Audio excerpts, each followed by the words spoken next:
Hello and welcome. Welcome to the BlockStart webinar, Blockchain for Sustainability, Opportunities and Challenges.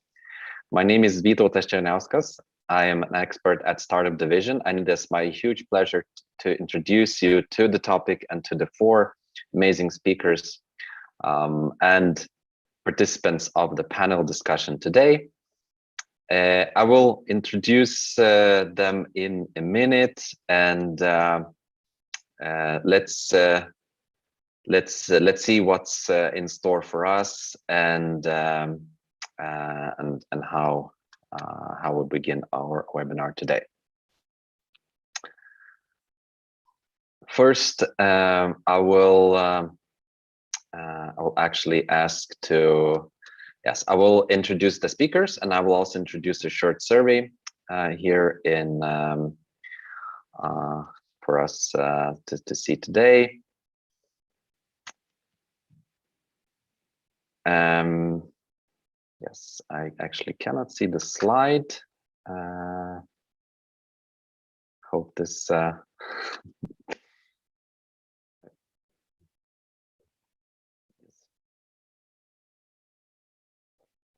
Yes, so I want first, before I introduce the speakers, I want to ask everyone who is actually participating and watching to answer a very quick survey about which sector you represent. So that would be super helpful, and I will just. We will give you a little bit of time to answer this very quick survey. It's super quick. Just it's important for us to know which sector you're representing. So that is just for statistical purposes. So if you can scan the QR code on the screen, that's and answer this quick survey, that's super helpful for us.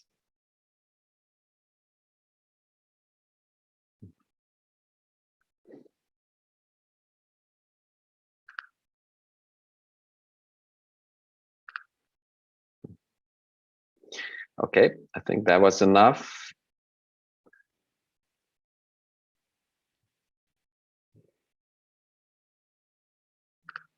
And now we will. I will introduce the speakers very briefly, and they will actually have an opportunity to present themselves about what they do, and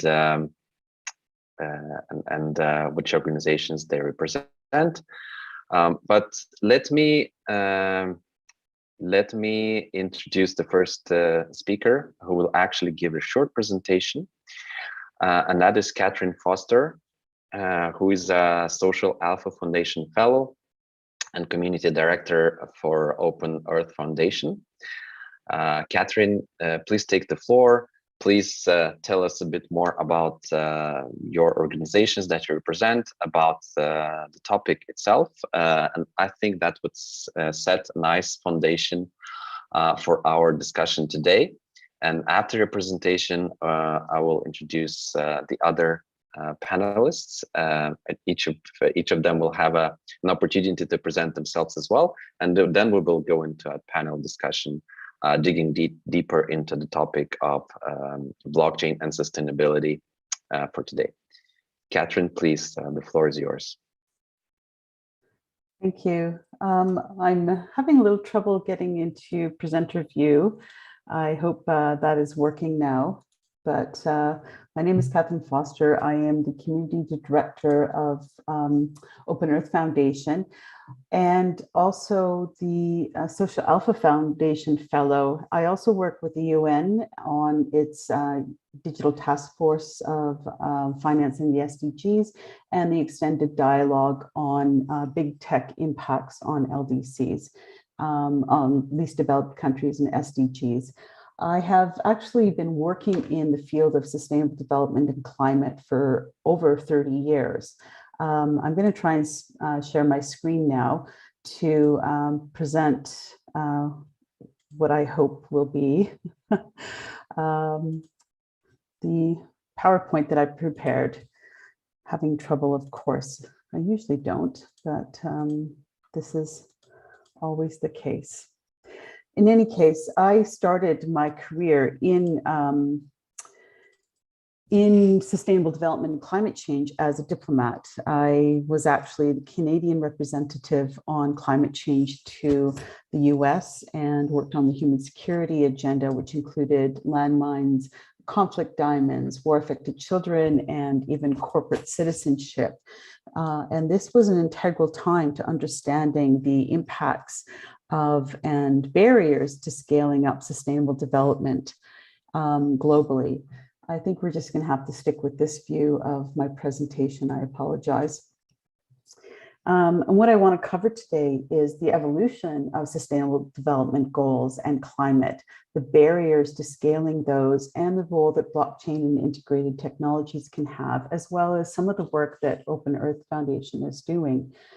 If we think about the sustainable development goals, what we have is a situation, people say we're halfway to 2030, but that's because they're looking at sustainable development goals since 2015. When they were reconfigured. But in fact, we've actually been working on sustainable development and climate since 1992, if not beforehand.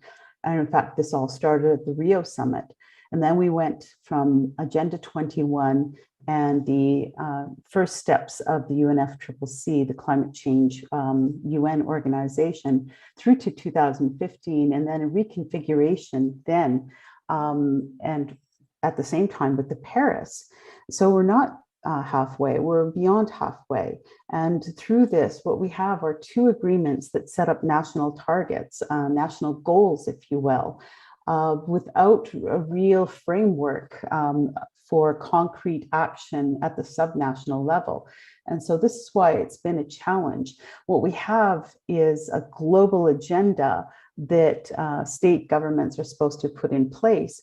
And through the actions since 1992, in terms of innovation, what we've seen are huge challenges in terms of the solution space, silos and replication, numerous initiatives that are quite duplicative around the world. We have issues with credibility of where the financing is going. We have challenges of efficiency of getting finance and that innovation in place on the ground. And we have also misaligned incentives as to what's driving innovation and solutions in that space. And on top of that, of course, we have a growing infrastructure gap of where technologies and solutions are building out and where they're not. But what we do have in common here is very persistent, repeated challenges and shortcomings. And if we look at where we're at today, just as an example, we still have 1.5 billion people that cannot participate in the world economy due to lack of an economic identity.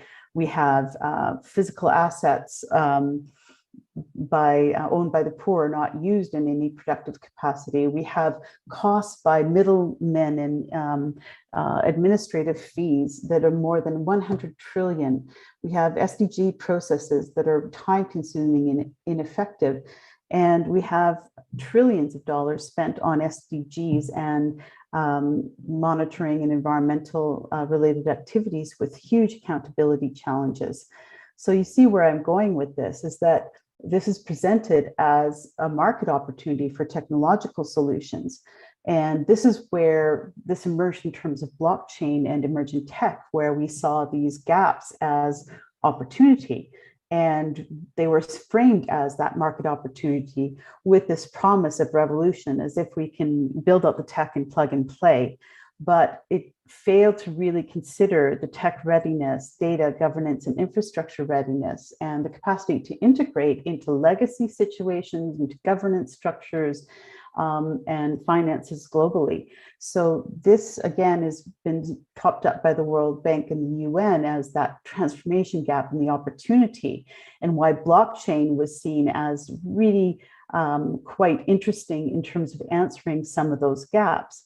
And when we look at the evolution of blockchain technology, I think I had a slide where I talked about the core attributes, accessibility, security, transparency, and accountability. I'm assuming we have a common knowledge of the basics of blockchain within this group, because these attributes were held up in the SDG and the climate community as saying, actually, now we can start addressing those transformation gaps. And what we had was blockchain that evolved from digital currencies into digital assets to represent and transact other assets, physical or digital, and even natural capital. But we got a little detour into initial coin offerings and fundraisings, which addressed issues of credibility. But hopefully we're back on track with smart contracts that can describe and execute very complex business logic. So what we've seen is a lot of use cases for SDGs that have started to build out over the past 4 or 5 years, in particular around climate, around gender, quality education, poverty, industry and infrastructure. So across the SDGs, including on partnership. And there were some early use cases that I think we're all familiar with. I won't go into details, but I will make these available to anyone who wants them. The first one that really stuck for me was the conflict diamonds, was the diamond certification, because this was something I worked on directly and realized that those certificates could be duplicated. Now with blockchain, we're able to say, actually, no, they can't be replicated. And that to me proved the use cases for traceability across value chains, such as food traceability, the provenance tuna catch to consumer. Now we're seeing backward flow of finance. We had the World Food Program in Jordan. We had use cases. I worked for the Green Digital Finance Alliance, which was with Ant Forest, which has planted over 300 million trees. You have consumer to conservation initiatives like that, sort of building out as well. And there's an assumption here that these are using tech and DLT to unlock new finances, but that's actually not the case yet. So this is, again, the next barrier I see in the use cases that we're bringing out. We actually worked on a digital greens bond use cases where you're integrating Internet of Things and AI for green asset performance, the issuance of security tokens, and also the impact capacity. And up to date, up until this year, we had no end-to-end digital green bonds. And it's again because of certain gaps and issues that we need to address within the space. And the real potential, how to address those gaps, is with the integrated technologies, because the trust and the capacity of blockchain is built on verified data. And that includes geographic information systems, satellites, biometrics, sensors, all the capacities for monitoring, reporting, and verification of impact, for the use of funds, and also for the reporting on impact. And the real capacity is also based on integration and collaboration. And we are seeing new business models sort of emerging, including on non-fungible tokens, which we've used for fundraising. And if I look at the landscape of solutions that are out there, if we look at the blockchain for climate initiatives, and I'm part of the Climate Chain Coalition, which is partnered with the UNFCCC and hundreds of startups around the world, we see clusterings of many pilots under Climate Chain Coalition, under this umbrella organization, which is supposed to be collaborative, but very few are being able to scale up. And again, what I'm seeing is that those same issues that have prevented us from scaling up SDGs and climate solutions. We have silos and replication, issues of credibility, efficiency challenges, and misaligned incentives. We have a very competitive innovation, procurement, and investment legacy that means that it's very hard to collaborate in this space. And blockchain, for me, was made for collaboration. So we have, again, the techs and pilots building out in silos, not connecting. We have different platforms, a whole landscape of platforms. And the capacity to integrate and collaborate is actually against us. And so what I see is a fragmentation in the technology sector and in the climate sector, and we're seeing the replication of those gaps. And it's also in terms of the fintech space, the green finance space, and the tech for climate space. these are actually building out very different ecosystems. So you have the fintech space coming out of the financial sector, and then those of us working on climate SDGs come from a very different sort of ecosystem as well. And we need to start marrying those together. And so that's why with some of my organizations, including with Open Earth, I work on 3 core inputs: systems perspective, emerging digital technologies, and collaboration in open platforms. And we act in Open Earth, we have an umbrella institutions that brings some of these pilots initiatives together. So instead of end-to-end digital green bonds now, we're able to say, hey, let's work with the Bank of International Settlement on localized, integrated, existing SDG projects, not just energy and transport, but we can aggregate those or forest initiatives, but we can aggregate SDG initiatives now for really innovative financing in climate. We can do nested climate accounting. So everyone right now is building out a website, but no one's built the internet. We want to build the internet. We want to help all of these solutions be able to link up and scale. And this is where we're seeing that national level and subnational actors being able to be integrated in terms of the data and the reporting that they're doing towards climate change, so that we can actually build up and show the impact of the solution space. And we're seeing value chains now entering into new and innovative areas. We're working with Digital Minds Trust with the British Columbia government. And this is, again, taking that value chain traceability solution to a next level, to show impact, to show financing, to show responsible sourcing, and to integrate around policy and trade. And then finally, with NFTs, non-fungible token, we were very fortunate in our first NFT drop to bring in a group of committed artists, including Beeple, to do an auction and raise funds back in March for Open Earth Foundation. This is bringing new capacity for fundraising. And last night we closed Ocean Drop, which was our second round for ocean conservation. So again, new business models are forming and new capacities to integrate and scale up innovations. And then finally, we're collaborating with the UNFCCC on its Global Innovation Hub, one extra N there that needs to be erased. And this was a virtual hub as well as a physical hub that will not only serve as a matchmaker, but will help assess needs, real core human needs, not just problems. Instead of saying we need better transport, electric transport, we're going to look beyond that to the core human needs of who needs to go where, what needs to get there, and what are the solutions out there that can solve that. So rather than just saying we need electric cars, we're going to say, actually, let's rethink what our actual needs are. And we're creating an interface that can do that type of matchmaking globally with solutions that are out there and problem holders, but can actually also identify gaps in the solution space so that we can put out challenges and calls for new innovations. And when I look at the way that we're doing innovation around the world, including programming for accelerators, I make a call to address some of those legacy issues about building out in silos, the culture of innovation, and recognizing there's a new level to the types of tools to scaling up impact, and where we can look at emerging technology as an integrator and scaler to focus and bring consortia and collaboration together. It doesn't mean we lose competitiveness. It doesn't mean we can't have very active business models and capacity to scale up into financial markets. It means that we're opening up the space for better impact and for better integration of technologies.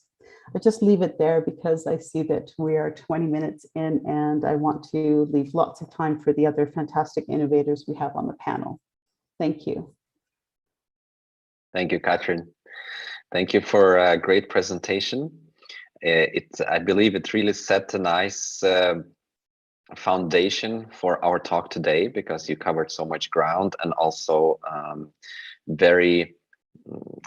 it stemmed from the whole sustainability talk and the challenges that we're facing. I particularly liked the roadblocks that you mentioned, the credibility issues or misaligned incentives, and I hope to have an opportunity to discuss them later today during our panel discussion. And now I would like to introduce Antonio Yara and give him a few minutes to tell a bit about himself. I'm particularly interested what he's going to tell, because Antonio Yara, he's CEO of Hoppo, and that stands for Human Oriented Products, and it is focused on research and development of Internet of Things and smart cities, solutions around that.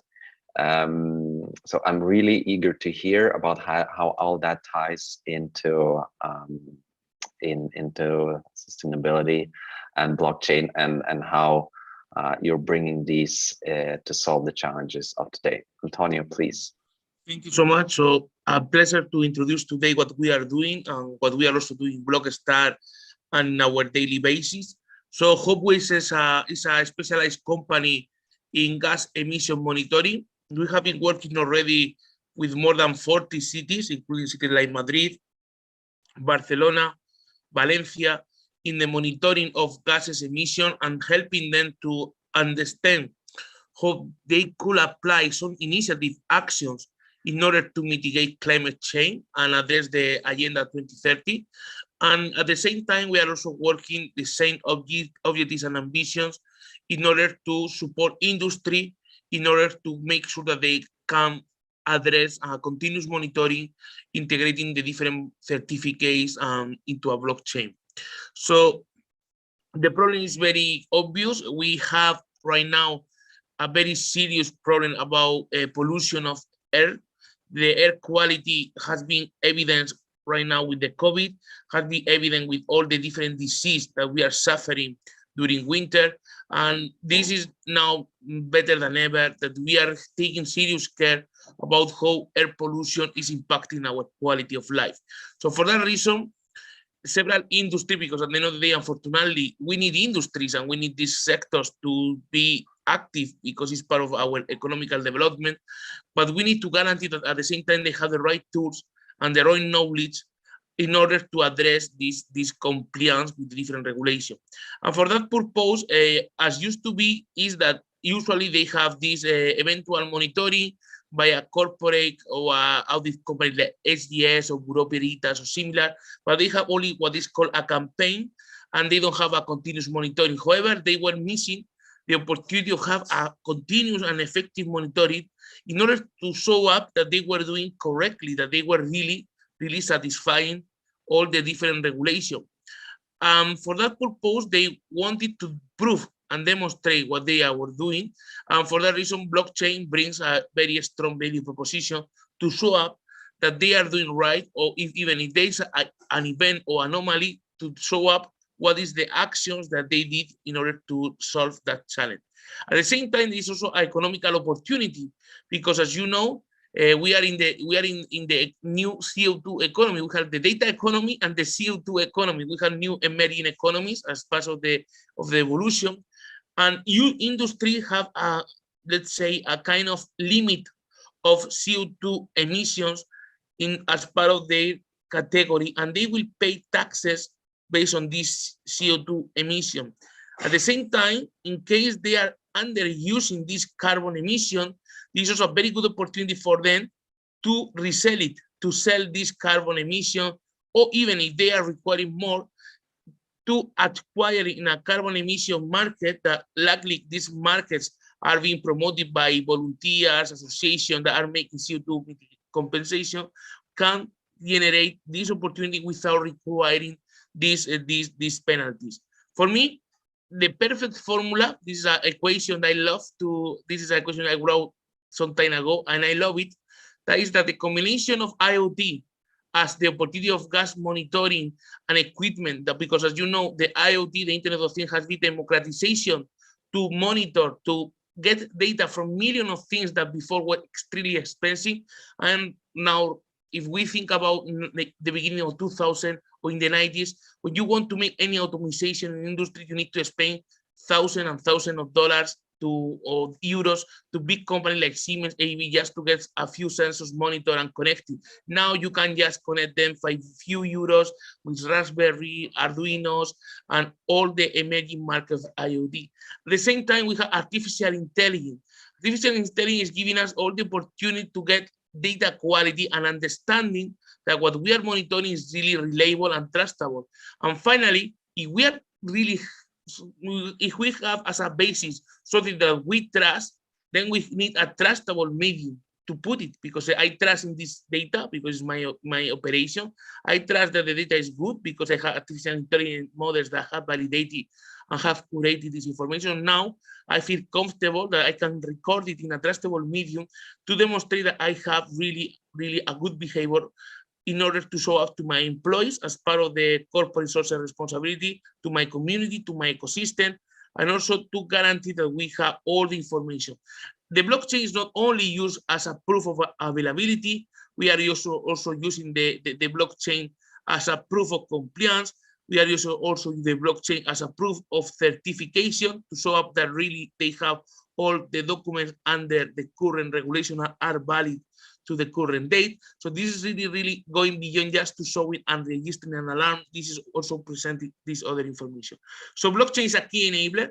It's a proof of trust of reliability for the different data quality, accuracy, events, anomaly, to avoid any no reputation. We have also the proof of that the certificates and the maintenance are up to date. And finally, we have transparency with the community, with the chef, with the workers, with the different satisfaction. There is a very cool project we did in a company called Lisan Plus that is called Equality, that is about creating opportunities for gender balance, and was a very good opportunity of integration, because what we did is to demonstrate when the gases from the factory were not over the regulation, but were starting to be a challenge for women that were in pregnancy or lactancy. And that was very cool, because at the end of the day, the cost for the company was €0. The only thing that they proved this to the medical doctor, and the medical doctor say, okay, you are exposed to this condition, even when they are okay under law, then you should go home, because this could be a challenge for your future baby. And what is nice, because it's a kind of things that if we have transparency, the company has not any interest to cause any damage to our children. And of course, the women, the mother, is totally much more confident and trust much more the company if they are transparent. And in case is any kind of event that could be a challenge for the good development of the baby, there is no problem, because we have social care system in Europe, etc., that will take care without being a big challenge. So the functionalities of the solution is the creation of this alert, the emission controls for regulatory compliance, all this social responsibility. I was explaining you the case of the mother in the factory of Lisan Plus in Spain, but also for the opportunity to start thinking about the CO2 economy, emission reduction, compensation, monetization of the carbon emission, and at the end of the day, to guarantee everything in the right way. So the scenario that we have is that right now we are offering a solution for real-time emission level monitoring. Yes. So we are providing this solution. We are generating the tokens for the CO2 credits that are issued, because at the end of the day, we also are bringing this value as economical value, and we are creating everything based on a smart contract. This is how it looks like the platform, just a monitoring of gases and the generation of these CO2 credits. And thank you so much. That is my contact. We are now also creating together European Union a CO2 marketplace as part of the voluntary market. And we are looking forward that we can also discuss and work with this as part of BlockStart. Thank you so much. Thank you, Antonio. Looking forward to discussing you in the panel. And now, Troy, please take the floor. You have about 5 minutes to introduce you and your solution. To Troy McDonald, Chairman and CEO of Hi-Fi Corp. It is actually an American public fund company, which is focused on decentralized finance and blockchain for renewable energy, particularly as far as I understand, hydrogen. But Troy, please do explain this more. My pleasure. Hello, everyone. As Vitalta has said, I'm Troy McDonald, Chairman and CEO of Hi-Fi Corp, an American public company. I'm also the Chief Innovation Officer and Chief Operating Officer of WPP Energy, a Swiss environmental company. In the capacity as CIO and COO of the Swiss company, I'm working on resolving some of the contradictions between blockchain and sustainability. For example, some of the proof of work problems from mining. We all know, I believe here, that Ethereum is making a shift, and Ethereum 2.0 to reduce their environmental footprint by as much as 99% by moving to Ethereum 2.0. At WPP Energy, we are working to provide zero methane, zero CO2 solutions through the rolling out of innovative hydrogen technology solutions, green hydrogen. We also have commercialized waste to energy technologies. We have in the pipeline some cold fusion technologies, which could be at market in, say, 3 to 5 years. And we also have an interest in electromagnetic technologies. So we believe these technologies can help alleviate some of the energy concerns with respect to all the mining that's going on. I'm going to put some things on my screen here. Just bear with me. First, I will do share screen. Let's see here.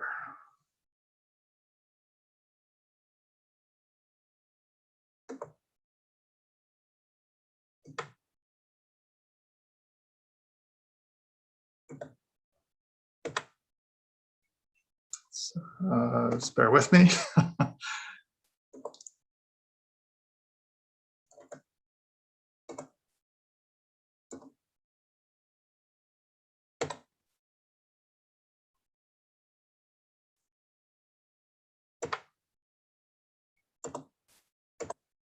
For some reason, I can't get share screen to go on here. I am enabled, correct, everyone? Let's see. How's that? Still loading? Perfect, great, thank you. Was a little slow to load. So on the WPP Energy side, we are working on hydrogen-powered mobile power stations for all kinds of reasons, including cryptocurrency mining. The principle of this technology is advanced unconventional water electrolysis, where we'll take water and split it between hydrogen and oxygen, use the hydrogen to actually power this container. And then the container will be used, the hydrogen will be used to power a genset or power a turbine, which then would be used to power any one of these applications. Similarly, we have waste to energy technologies through Vorax, which is currently commercialized and deployed. This will take garbage and turn it into electricity, and the electricity could be used to power proof of work blockchain solutions, which are hopefully converting to proof of stake, as Ethereum is going to. So WPP Energy, we learned through the various technologies that we have that having good technologies was not enough actually to affect a positive change on the world. It's part of it. It's one part of the ecosystem. Having good technology is important, but it doesn't go far enough. So the founders of WPP Energy decided that organizing an ecosystem which had all of the key participants was necessary. The technology providers, project developers, and project funders, investors. So this was the premise of Hi-Fi Corp. Again, this is the American public company. So the premise of Hi-Fi Corp is to put a platform in the center of an ecosystem which connects technology providers, project developers, and access to capital, investors. So the point of Hi-Fi is to have project developers, these technology owners, have access to capital. So let's have a look. I'll give you an example.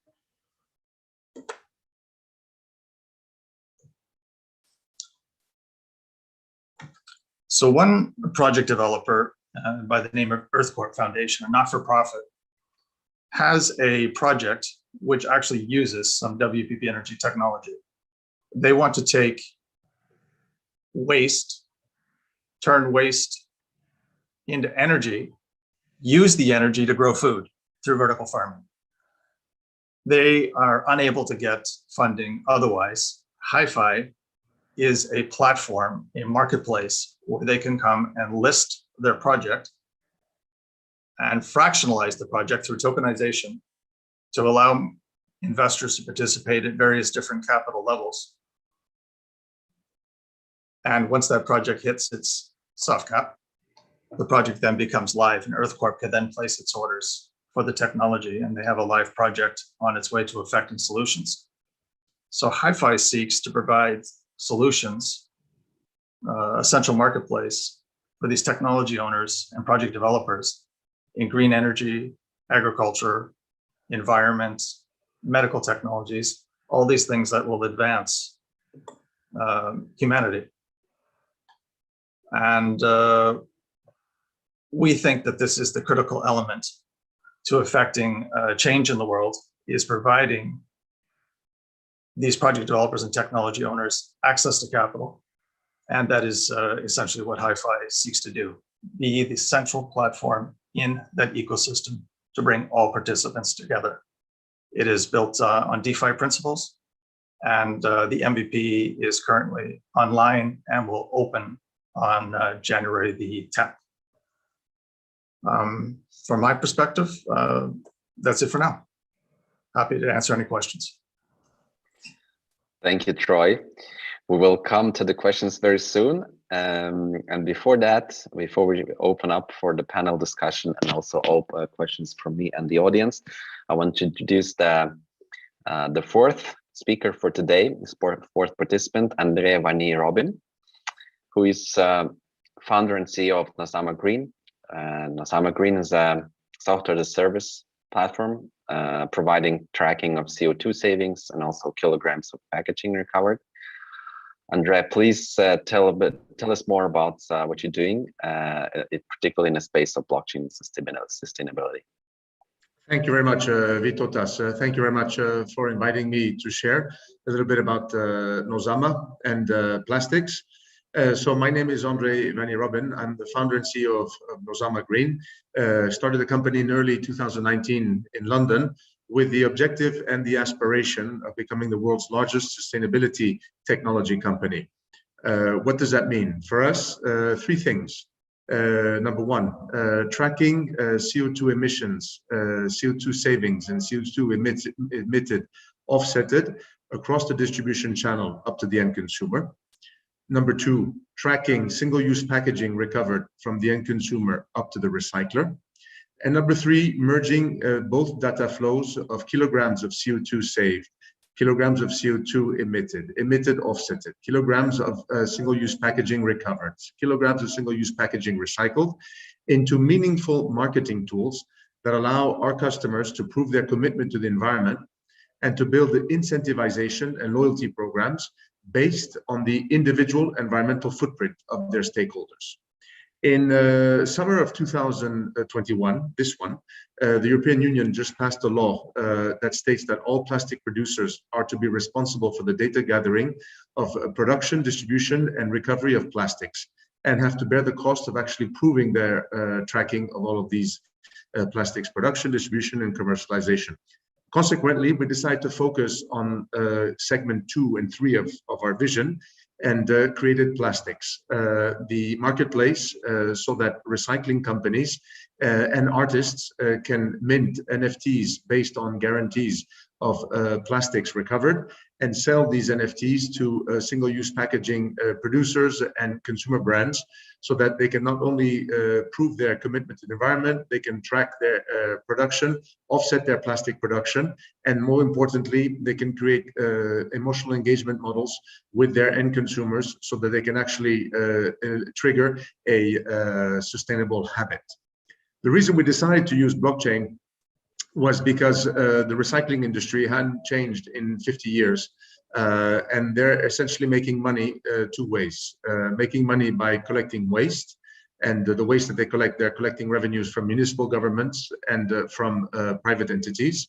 And the second source of revenue is obviously what we call revaluation, which is separating the waste into different types of classes of products so that they can be used as feedstock or prime resources, so that recycling companies can use this to be able to create packaging off of recycled material. And to do this second source of revenue, they are issuing invoices. So the invoices that they're issuing, Plastics, our product, our platform, is based on the premise that if you're selling something, that means you have it. And if you are selling it, you need to issue an invoice. And if you're issuing an invoice, you need to pay taxes. So by consequence, we believe that the invoices are the proof that a specific type of plastic has been recovered from the environment. And therefore, we are providing our customers the ability to convert those invoices into NFTs and then combine those NFTs with artists all around the world, which can be either algorithmic art, it can be local art, or it can be international art. And to be able to create what we call a single-use packaging guarantee of recovery. And ultimately, Plastics, to fund itself, launched its token in early October called Plastic. We did this and concluded the crowd sale on December 1st. The token was listed on Bitmart. We raised more than $1 million in sales of the Plastic token.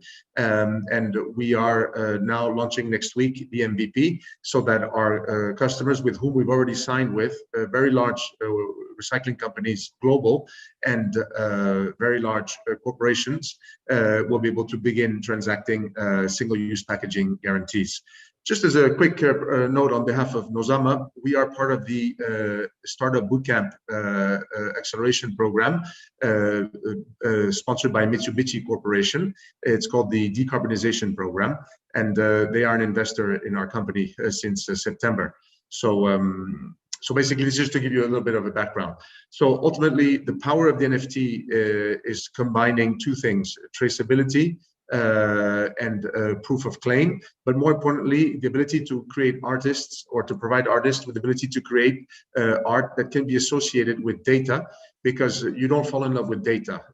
Corporate social responsibility departments aren't going to win your heart because they're providing their yearly reports on what they're doing. They need to show daily with visual and emotional impact the work that they're doing in making sure that the products that they're servicing you are not damaging the environment. And that's why the role of the artist is number one in Plastics, so that we can really make people understand that their choices can make a difference.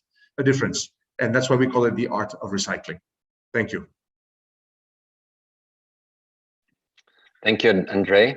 Thank you for telling us your story. It was also a very interesting view. I'm very happy that we have so wide and interesting selection of use cases and potential also applications of blockchain. And we will definitely talk about those use cases and where blockchain could be used best to solve and tackle the challenges. But before we delve into the particular sustainable development goals or anything like that, I feel that I need to ask this question. And actually, Catherine was we're a bit shocked that I did have that question when we had the chat before this discussion, and that question, I don't know who is going to try to answer that, but one of the criticism that is addressed towards the blockchain as a technology itself is as a proof of work, proof of stake, and the fact that how many percentages actually the miners do of electricity worldwide miners do consume for their computations. What would you say to the critics or people who say, how can you talk about sustainability when the actual technology is not sustainable? What would you say to them? Who wants to answer this one? Okay, Andre is raising his hand. Yes, please. Thank you, Vitotas. So measurement is key. Knowing the ability to measure the emission footprint of a crypto transaction is the first step in mitigating the impact of that transaction. So Nozama launched in early 2021 on a fintech in London called Virtual Broker, and we've written through the head of our researcher, which is a physics graduate from University of Oxford, the CO2 footprint of crypto transactions in real time, so that the trading of proof of stake or proof of work protocols can be measured and accurately identifying what is their CO2 emission. Now, until we have green energy and renewable energy, this is a fact. So what we need to do is obviously go towards proof of stake, which clearly have a exponential less impact on the environment. However, measuring the impact of a transaction of crypto is also need to be offsetted. So you need to be able to offset each transaction by transaction. Now, just an interesting experience. The project is fully functional. You can visit virtualbroker.com. You can know what is your CO2 emission off of a crypto transaction. But in general, I would say the amount of people that have actually spent a little bit of money, $5 or $2 to offset a transaction, is not that much. So you would tend to think it's people have a sort of like a concern for this, but it's not that much. So ultimately, the responsibility of mitigating the impact of CO2 emissions is the company's responsibility. That's until we eventually get to a fully renewable energy source. Okay, thank you, Andre. Antonio, what's your take on this? Just developing, I think that I agree with Andre, but in some terms, I think that the question is not to measure what is the real impact. The real solution is to look for other technologies like already are available in place. As you know, we are part of a network in Spain called Alastria. The European Service Blockchain Infrastructure is very popular. Some new cryptocurrencies and networks like Solana that are exactly focused on making this. One of the networks I highly recommend also is Chia. Chia is one of the networks created by the founder of BitTorrent. The Great of BitTorrent is a very cool network that will bring a lot of value because there is sustainable first, but second is the first programmable token that it itself is able to keep the programming in the token, and even you can recover the ownership of a token because he knows he's your father and mother. So this is quite funny, but there's a lot of innovation in order to solve all the challenge. For me, one innovation is the power consumption, obviously, or the innovation is about all the fear of people that they could lose the wallet and suddenly they lose millions of euros. So this is a second innovation. So I think that the network per se is innovating. I think something very important that we need to take into account is that this is evolutive, and this is towards the first version. As you know, we have also there with Ethereum 2.0, 3.0, there are a lot of evolution that will also bring proof of stake as a value proposition. Bitcoin per se is a proof of value and is a value storage. I don't know exactly what is the future of Bitcoin, but for me, Bitcoin doesn't make any sense beyond proof of value, and probably that will be different. So yeah, what I mean, just to be specific, is that we are sustainable because we use sustainable network. Never ever I use Ethereum, I use Chia, I use Alastria, I use European blockchain service infrastructure. So my networks are not at all proof of work. Thank you, Andre. Catherine, your take on this one. I think these answers actually point to part of the issue that we have to address globally and as a community, and that is to, first of all, state outright that we are talking about a landscape of blockchain platforms, proof of work, proof of stake, and everything in between, right? And it's evolving. And be clear about which platform and which proof you're using in your builds. Then I also believe, I agree, we absolutely need disclosure language. But I think it's that first part, that the lack of communication, the lack of education that we are doing, and that behooves us as a community to state.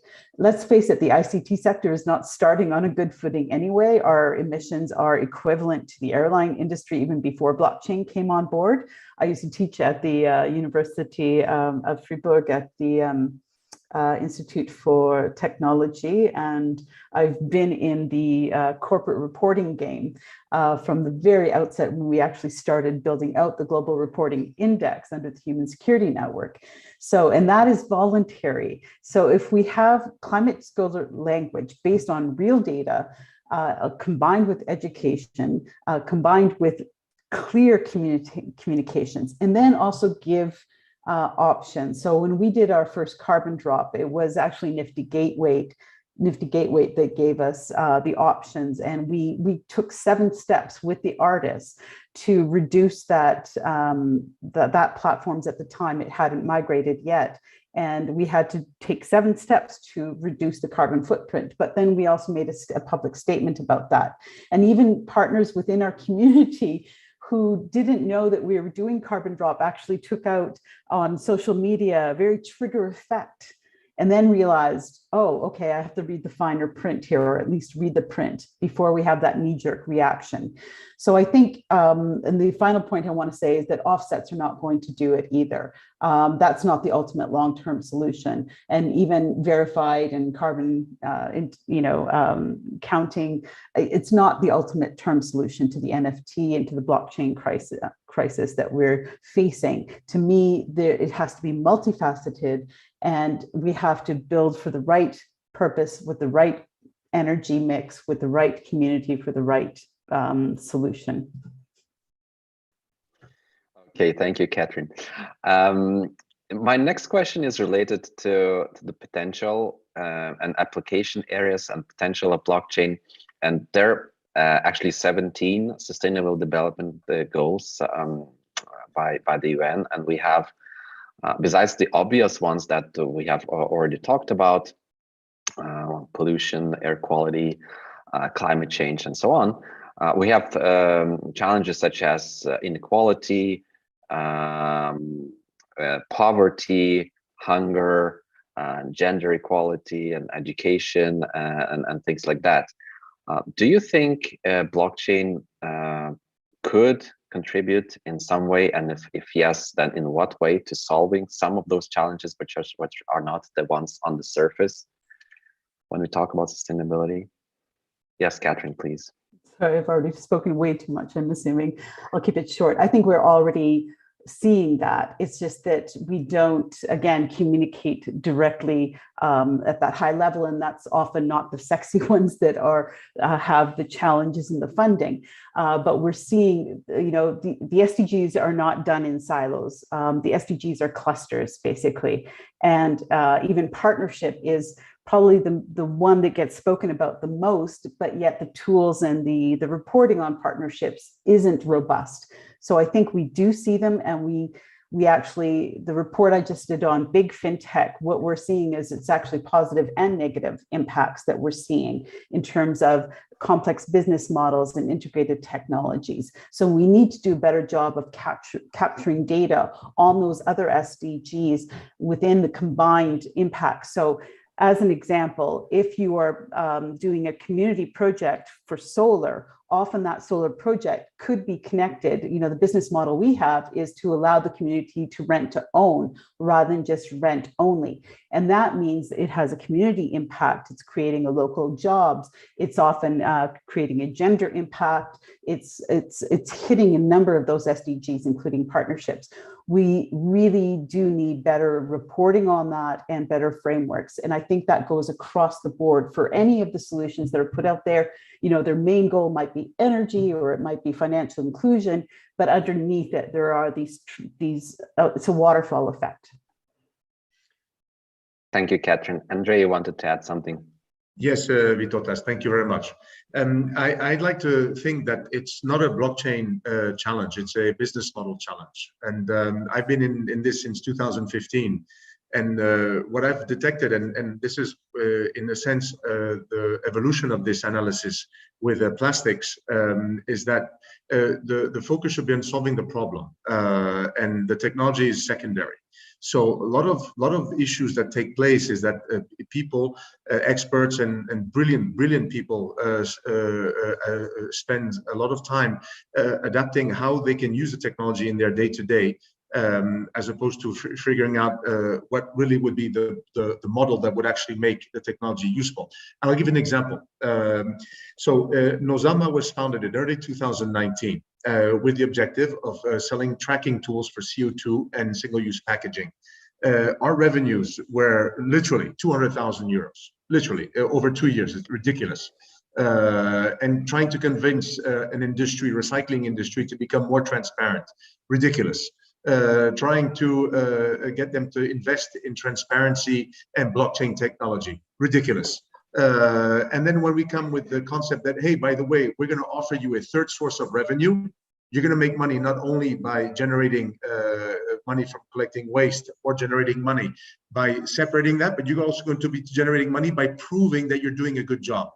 By proving what? Yes, if you prove that you do a good job and you combine that proof with some other artistic element, you can actually generate extra income. How?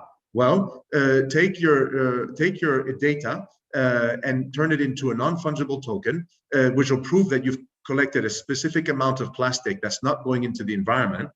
And that proof has value. Why? Well, because a producer or somebody is going to need to show that they're actually tracking this waste.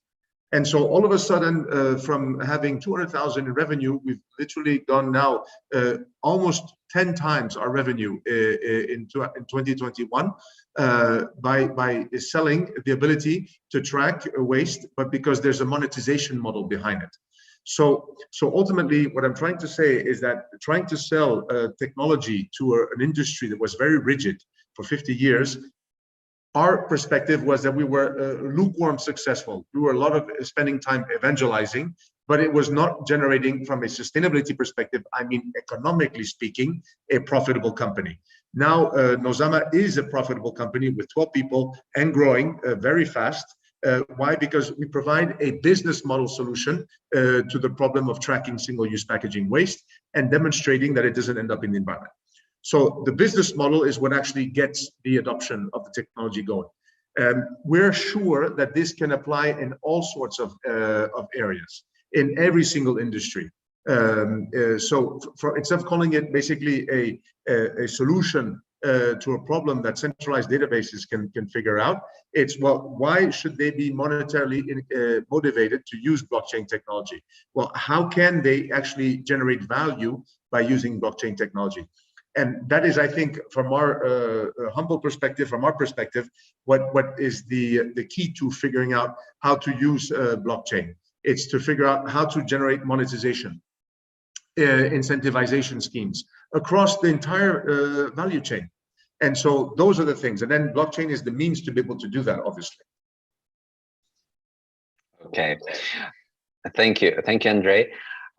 And speaking about the business models and how blockchain as a technology can either enable them or contribute to them, let's talk. I want to ask well, all of you, or the majority of you, which developments currently or are right around the corner or booming you're mostly passionate or most rooting for or most excited about? Some of them have mentioned NFTs. Some of you have actually issued tokens, and we do have viewers here, even on YouTube, commenting of saying, "Oh, I have Hi-Fi on Bitmarket," or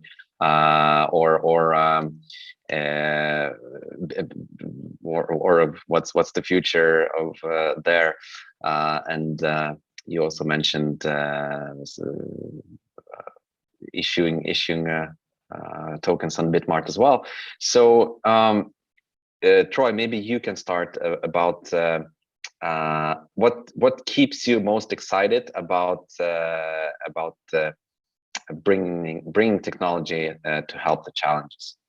Sure. On Hi-Fi, we have various different innovations. So we have tokenized and fractionalized technology licenses and projects. So we believe we're the first to do what we call an ILO, an initial license offering,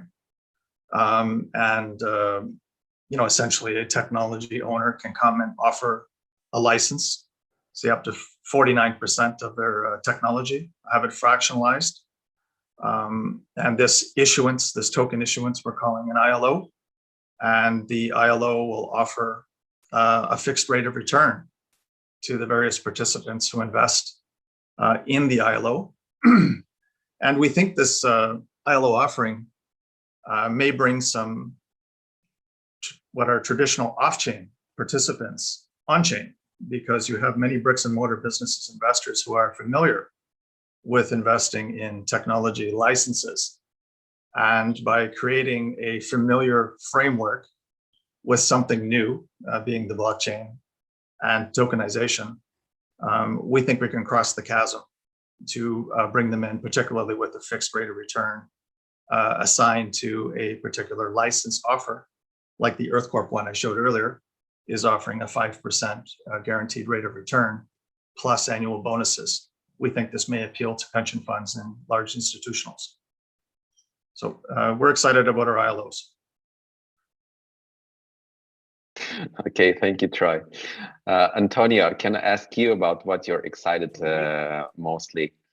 Yeah, for me, there is two important advances. One is the European blockchain service infrastructure that will be soon made available. Now there is a lot of testing and initial proof of concept, but for me, I would like to really understand what will be the value and the role of this kind of, let's say, official or legal blockchain networks, because that for me will bring a lot of really relevant, innovative solutions in the GovTech area where I am mainly working. So for me to bring this into value and put it really as a value proposition will be very strong. And the other one, as I mentioned, is about this programmability of tokens. That the token per se has some programming inside. It's not about contracts, is that the token per se is a smart contract, and that is the innovation from Chia that I feel will bring a lot of value, because in some way you will have functionality inside of a specific token, and that could bring a lot of value proposition. For example, I'm thinking about access control, some access to some, let's say, privilege or some kind of activities that you can do when you are consuming the token per se. And as I told you, this will bring a lot of value as part of the security and safety of the networks, because a token will be aware about the ownership, will be aware about a lot of things that will give us the token as a small computer in some way. And that for me could bring millions of new applications at the same time that solving millions of challenges that we're having today. Okay, thank you. Anyone else? Andre? Oh, go ahead, Catherine. You first, please. No, go ahead. No, I insist. I insist.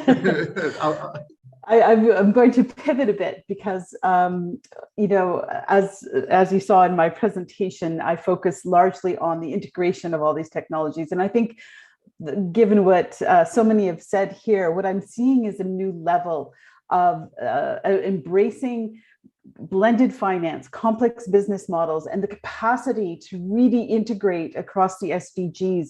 So that includes the new and emerging technologies and the usage of those technologies, but it's a recognition and a maturity of the users, of the problem holders, and of the grant givers. And seeing the UN also embrace this for climate change. So what I see is now we're building that internet, right? Everyone's built out their websites and there's new and emerging fancy things happening, but we're building that capacity to connect and integrate.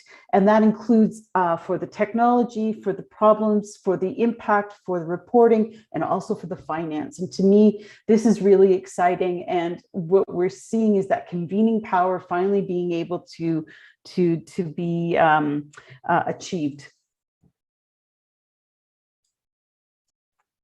I would like to share the power of plastics. The recycling industry is limited by geography. Those two revenue sources I mentioned are really limited by physical geography. So, for example, currently I'm in Barcelona, and recycling companies, waste companies can collect money from the municipal government, and then they can collect money, obviously, from the buyers of feedstock that are geographically on the Iberian Peninsula, and then maybe greater geography in Europe. by being able to create an NFT, they can sell that single-use packaging guarantee to companies in Asia. They can send it to companies in North America. They can send it to companies anywhere in the world. But turning it around, a African recycler in Senegal can create a single-use packaging guarantee and can sell it to a German company.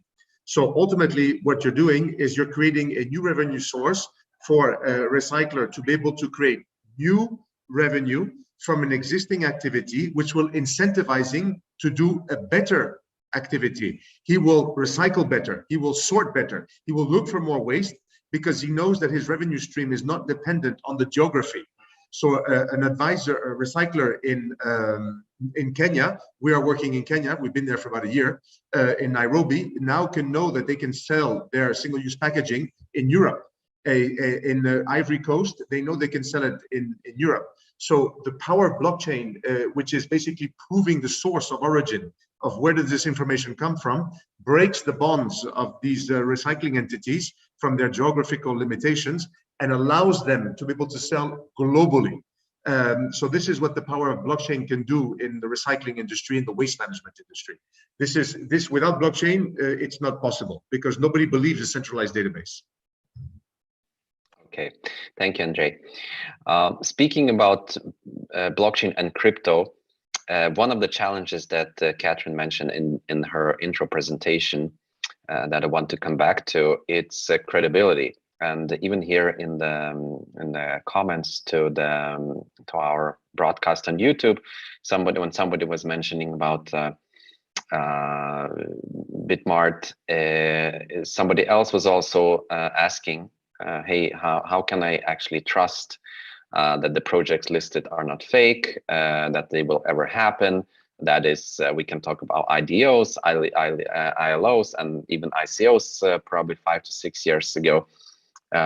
What is the solution here, or what can you answer to those people and who are voicing those fears and they are not sure about, okay, I see this, let's say, hi-fi on Bitmart or on any other platform, or I see this NFT on OpenSpace or wherever that is. How can I be sure that it's a valid project, especially if I don't have hours and hours to spend on Reddit or any other forums? How can I, as a consumer or as an investor, especially if I'm not professional one, how do I see through the opportunists and the people that came here just for the quick buck or for the inflationary bubble? Troy, please. Yeah, this is obviously a critical question. So from our side, we tried to answer it a number of different ways. Number one, having a very experienced management team where their track record, for example, our CFO's track record is almost 40 years deep and is a public matter with the SEC in the United States. So we wanted to tackle this issue head on. And that is specifically why the founders of WPP Energy, the private Swiss environmental company, purchased 90% of an American public company to provide our participants a transparent look at the company. So we took on the responsibility, the duties, the obligations, and the governance, the increased governance of putting our project in a public company.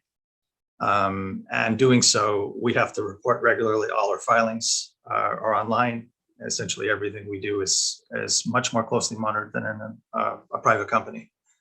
That's how we tackled it, by building a very experienced management team with a public track record and going forward in the public company framework so that we could distinguish ourselves. I'm sure the other participants have their own answers, but that's ours. And Troy, just before I ask other participants, what would be your advice for people that when they're dealing with other crypto or other projects, etc., who are not as rock solid as yours and who are investigating and, oh, this sounds interesting, but can I really trust these people? Investigation of the management. That's number one. So you've got to know the participants. Where management teams are unknown, it is my view that the risks are higher. So the more documented the track record of the participants in the venture, the less likely, and assuming that documentation is positive, what's been documented, the less likely it is to be I think was some fraudulent or fake, whatever words were used in the questioning. That's number one for me. An idea is not enough. You need a solid, ethical management team with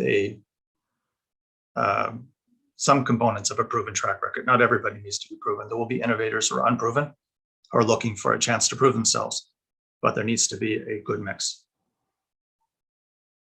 Okay, thank you, Troy. Andre, you wanted to add something. Yes, I agree with Troy.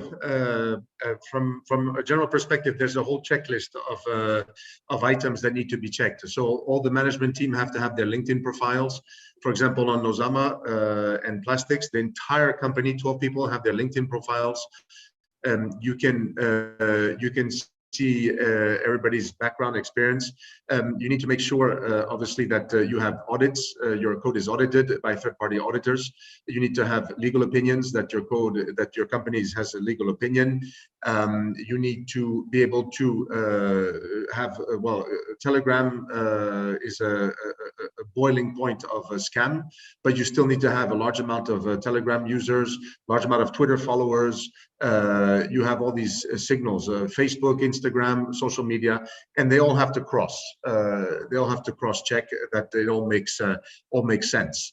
And then obviously, if you have YouTube videos about interviews around you, and there are pictures of you and videos of you speaking, and you're being transparent, all these things just add up to what you would call a credibility threshold. That can inspire, obviously, the confidence. But all of that is actually secondary if there's no underlying business model. So it's important to not be it's important to not ignore the business behind all of what I've just said. So you can have all of those things and still have a business model that's not sustainable from an economic point of view. And so that's why it has to start with the intellectual analysis. Well, so how do they make money? Right. So the first question has to be, how do they make money? If you can answer that question, if you can explain it to a 5-year-old, then you know you've got the basis of a good business. And then from there, all that list is what needs to be checked off. I would just chip in that even if it doesn't make sense from the business point of view, it doesn't mean it's a fraud. Maybe they're just super opportunistic or something, as Troy touched upon. They're just validating what they're building. Antonia, you wanted to add something. Yeah, I always use the same criteria for investment. It's something I really understand. That means that, as mentioned by Andre, has a business model. And the second is something I will use, because that is for me a very good criteria. I think I am very normal and simple and usual people, so I think I am totally different. But this is, at the end of the day, if you want to use it, if you have a need and they are solving you a challenge, then it's a very good criteria, because you understand that this is solving a real problem because you suffered it before. And that for me is the most clear. Of course, also there's another more objective criteria like side of community, investor, team behind. I fully agree with all what you mentioned, because there is too many projects that sounds extremely good and suddenly you don't know anyone. Suddenly the project for some reason stopped. They have a very good momentum with the tokens or whatever, but suddenly no one is working in the project and going forward. I remember one of the projects I love it, that was Golem. That was a project about selling computing capabilities. It was for me one of the most relevant projects in the market, and suddenly the people disappear and they are no longer working with, and that's kind of problems are also very serious, because suddenly we are investing money, and now with deficits it's even worse, because with the distributed finance system is even worse, because it will be much more difficult to catch anyone in the system or to demand. And also you need to be careful, because you want to demand them, then the fiscal will ask you more. Tokens, blockchain, let's talk about that. How many money have you earned in the last year? So they will, it's not the kind of thing that you can go easily to demand someone. Thank you, Antonia. Catherine, please. This is such a great question. Thank you for answering it. And here I'm pulling on my experience when I was with the EU's Climate Kick, and currently with a number of organizations that provide grants or investment And even when I was with a blockchain organization, it was always about collaboration consortia building, even though there was a hybrid business model. So what I've done is actually build out the vetting framework and questions. And this can be adopted to any specific type of investigation, whether you're looking to partner with or invest or to collaborate. And basically a lot of the issues that were just raised, but we should basically, the underlying principle is uphold these startups or these technologies or these businesses to the same high standards you would for any other organization. So yes, look into the team, look into the current operational solution and platform. What is the fundraising? What is the business model? And you know, what the team itself says a lot. A lot of people talked about the capacity of the team, but especially in the SDG and climate space, more importantly is to make sure that there's a team member and board members that are really truly experienced in SDG and climate and in building out a lot of the reporting frameworks. We need that legacy knowledge in there to ensure that we will be able to make that bridge. So basically, it's about cultivating a really true vetting capacity that doesn't require high technology understanding, but really just a true focus on the viability of the team as well as the solution. And I'm happy to share some of those vetting questions with anyone out there. Thank you, Catherine. My next question is, well, we talked so much about the potential of technological solutions, novel solutions to advance reaching the Sustainable Development Goals. What do you think the international institutions, large companies, or powerful any governments or any other power players, or even the society as a crowdfunding and all this decentralization that we're talking about, the power of the crowd and the people is getting more and more powerful with time. So what all these players can do to harness the potential of blockchain and other modern technologies to advance the sustainable development priorities and actually find the solutions to the challenges that we face today? I'll take it. Yeah. They in a word, they can meet. They can get together. So these key ecosystem participants, I mean, this is the key question that we've been trying to solve. All the actors that you just mentioned need a place. We believe they need a central place or a platform that they can go, and where the solution providers can get enabled and empowered through capital to affect the changes. I have gone through the 17 different items carefully. Some of them are incredibly challenging, but some of them are straightforward that can be solved with technology, probably at least half, if not more. So this is our the premise of what we're doing at Hi-Fi. We're trying to provide a platform to allow the solution providers to knock off those problems on the 17. Andre's company could be a client of Hi-Fi. So that's what we believe. We need to bring all the actors together. We cannot do it all as one company, solve every problem ourselves as Hi-Fi. So we are partnering, creating alliances with like broker networks, investor networks, technology providers, and providing a central place where these participants can transact, and the solution providers can be enabled and empowered to solve these problems. Thank you, Troy.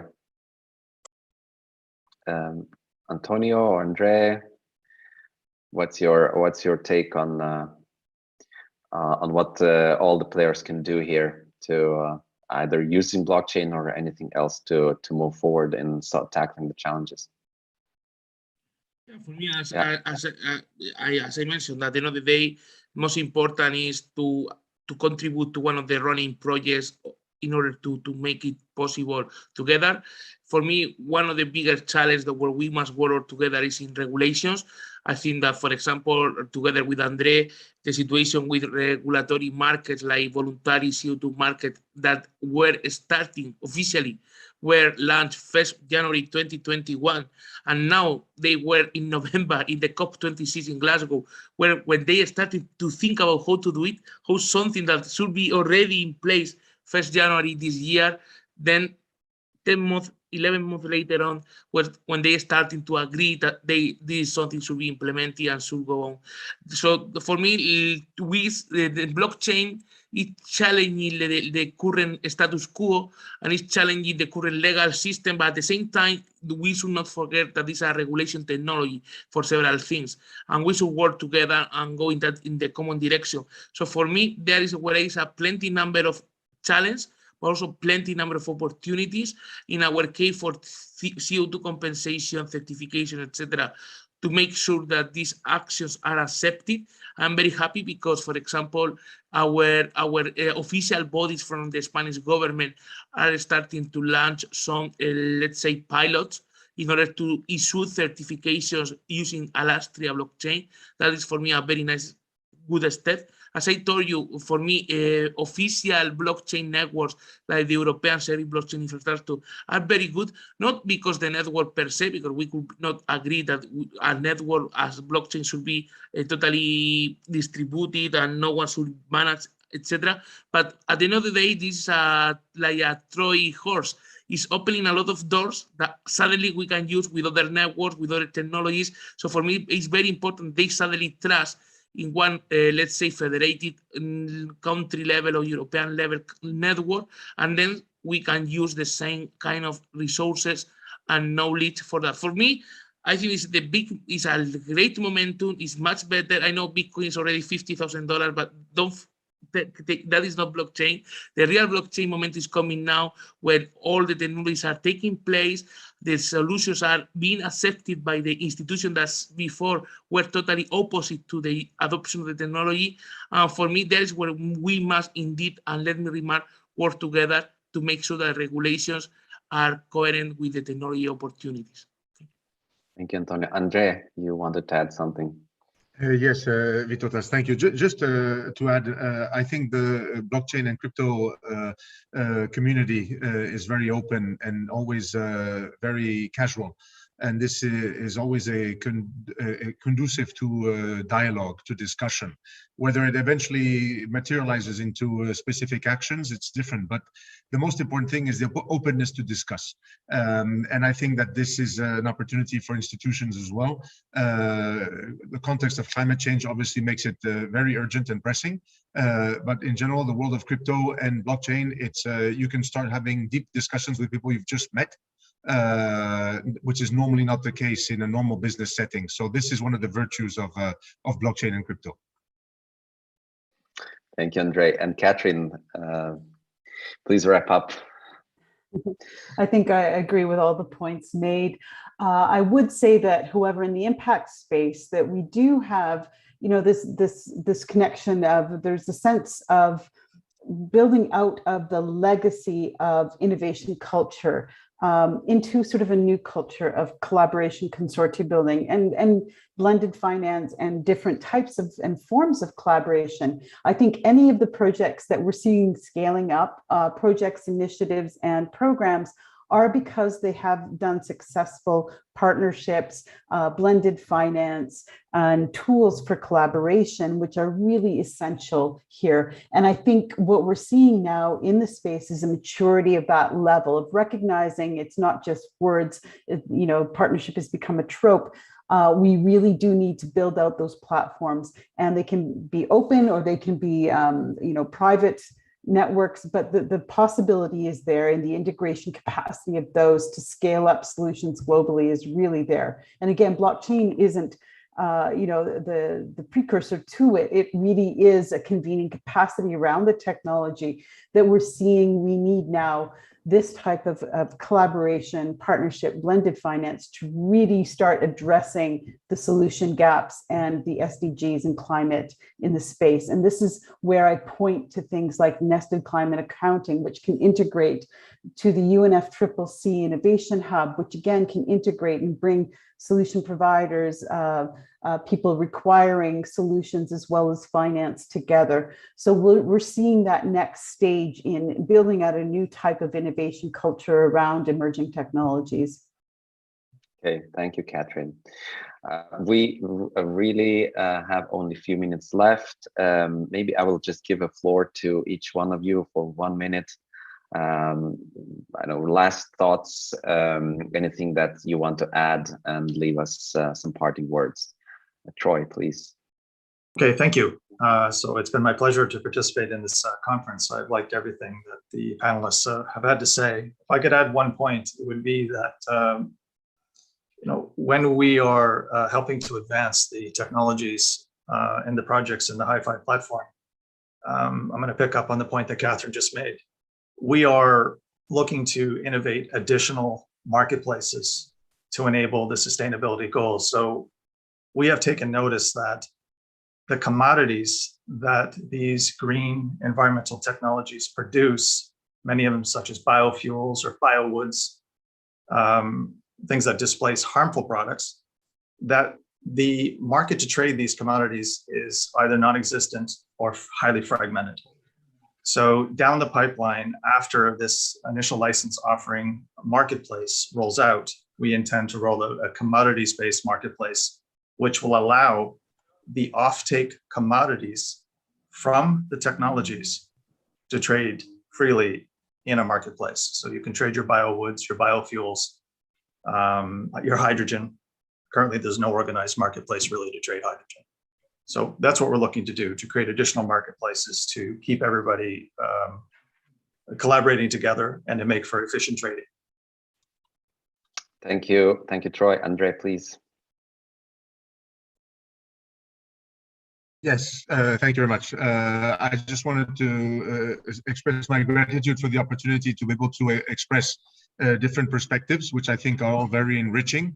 And as a closing statement, I would say that really focusing on a specific SDG and then drilling into it and finding out what the actual problem is and how to solve it is the key to being able to create a startup from an innovation and sustainability, again, economic point of view. Because if you can't make money solving a problem, then you're dependent on grants, you're dependent on public funding, and in reality, you're not creating value in society. So grants and public funding are just elements and tools to help you, as Catherine says, blended funding. I think it's important to distinguish between a successful business model and a a funding specific business model. That would be my only closing comment. And thank you very much for all of you for your invitation. Thank you, Andre. Antonio, please, your 1 minute closing. As I mentioned, I think that we are at the beginning of blockchain momentum. I think that we are really in an extremely good momentum because it's now when the adoption is starting a reality. I will recommend to be as much as possible agnostic to the tokenization, the marketplace, the value of token, the go up and go downs of these cryptocurrencies. I think that for me, cryptocurrencies should be taken out of the ecosystem because they are not really the core of blockchain. Core of blockchain is trust, and in practical cryptocurrencies are not trustable because they are very volatile, etc. So I think we need to make a major distinction about the blockchain technology. So for blockchain, this is a very good momentum. There is a lot of things coming, as I mentioned, because now it's the era of the adoption. For me, that is the most important message. So now is the starting momentum for adoption.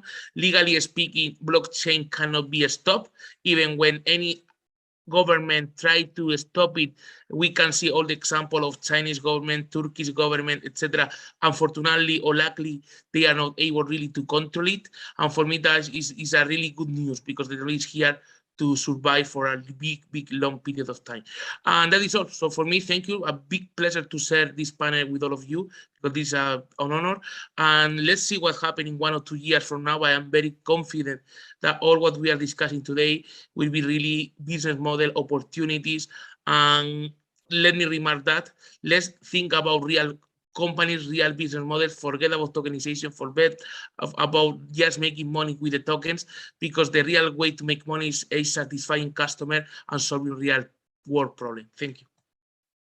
Thank you, Antonio. Catherine, you open up, and now please close as well. Thank you. It's been a real pleasure to be here. I really appreciate the opportunity, and it's been very exciting to see the incredible network that you've built here, and I'm looking forward to working with many of you going forward.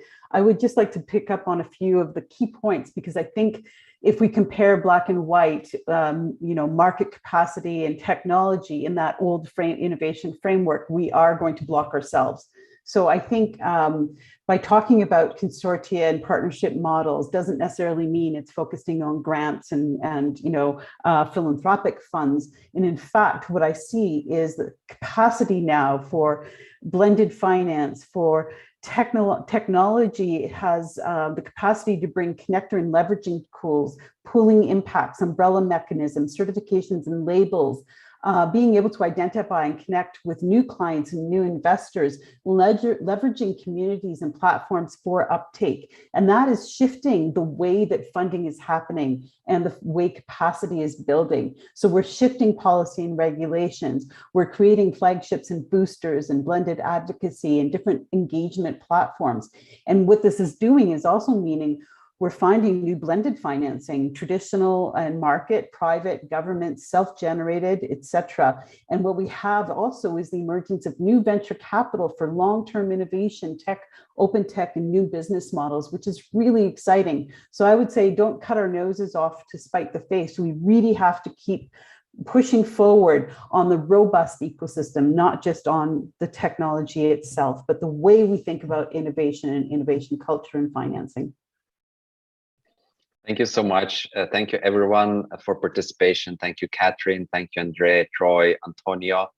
And thanks for everyone for listening. And before we go, there's one way how you can actually pay back all of us for all the amazing content that you received here. There's a QR code that you can use. And please, this is a really quick survey. We want to hear from you, and that really helps us improve our future content as well, and to bring you the most interesting speakers such as today and interesting topics as well. So please answer the quick survey, and thank you once again for participation. Thank you to our speakers. Thank you for watching, and have a nice evening. Thank you, everyone. Thank you. Bye-bye. Bye-bye. Bye-bye.